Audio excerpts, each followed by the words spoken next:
selling through stories, what are the elements of it if you have them off the top? And does it map onto any other story-based arc? It's an adapted version of the hero's journey, basically, right? And so the hero's journey, if people don't know, is basically what every single Hollywood movie is based off of at this point, right? It's you look at Star Wars, you look at The Hobbit, you look at Duke Bigelow, Male Gigolo, whatever it is. Those are all kind of going to be based off the hero's journey. So Deuce Bigelow, Male Gigolo, they're all going to be based off the hero's journey to some degree. What I do with my stuff is it's kind of an adapted version, because the greater hero's journey is a much bigger kind of thing. And, you have to kind of resolve the stories in a satisfying way for the audience. Whereas when I'm writing things, I don't really want to resolve the story for the audience. I want to maintain this tension so that only by buying the product and using it will they feel that resolution to the actual story.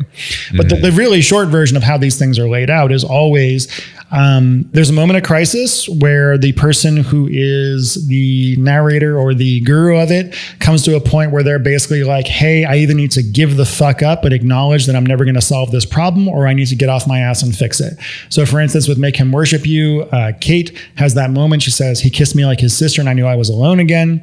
And for her, that was like, holy fuck, it's happened again. I can either become an old cat lady and give up on men, or I can discover the truth and go out and find these things, right? So then she has that choice. She has to sit down late at night, usually while eating ice cream, and make a decision whether to give up or not. Then she goes off and she starts doing research to discover what the truth is. She runs into dead ends as she goes, where she tries things usually that have people have tried before, like dating coaches or going on Tinder or whatever else, but it blows up in her face. Then she has to discover the truth somehow. In this case, she did that by meeting Michael Fiore, some weird guy. He didn't have a mustache though, totally different dude.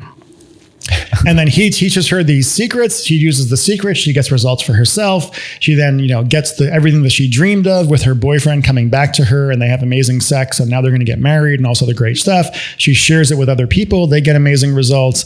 And then she is almost forced to create a product or get Michael Fiore to create a product. And then you get into the actual pitch.